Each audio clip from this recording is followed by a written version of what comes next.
Two people were shot and killed on March 15th of 2019.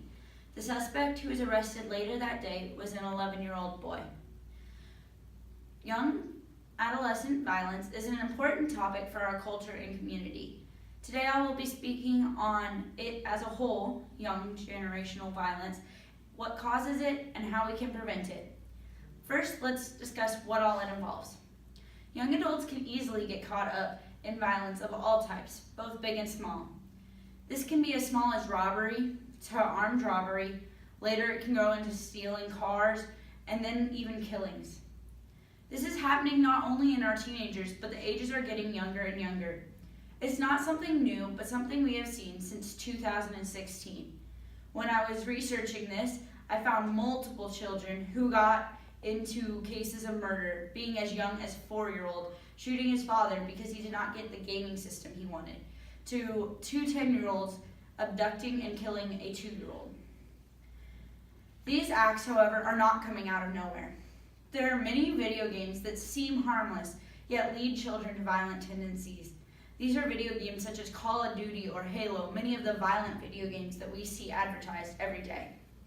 Children are not yet mentally developed, so the way they react to things is quite different from an adult. They might not understand the realness of these video games versus real life.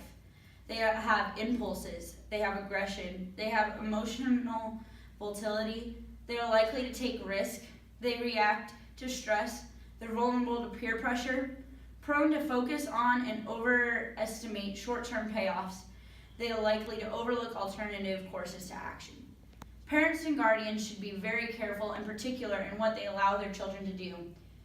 Most importantly, we must realize that this is not something that does not affect the people in the church. It affects all children of all ages. This means we have to be careful even in choosing what games we use as a youth group or as a children's director, because we might not understand it, but this violence can lead to long-term violence. There is hope, however, for the future should we take simple precautions regarding our video games, our media, and most importantly, teaching our children morals. Video games, as stated, can be quite dangerous to development, but they're not all wrong. There are ones that they can play with the children and that we can create family time with. We must just regulate what these electronic games are and when they're allowed to play them, not at late night or times of day when we're not there to protect. Next, the media intake is important. Yes, there's a place for older children to be allowed to watch war movies and to understand that is part of our history, but there's an age where that is inappropriate. And we should make sure that electronics are taken away from children before bedtime in order that they fall asleep and that they get the rest that they need for school. There are even shows nowadays that make hitting children or violence seem okay and where the children do not get repercussions, and we must make sure that this is not what we're allowing our children to see. Finally, we must teach our children morals. This is so important in our day and age, and since we are people of the church, we must teach them what is right and what is wrong, because there is a very clear line stated by the Bible. In the end, it is your decision, but it takes less likely for children to make violent tendencies if you are in control now.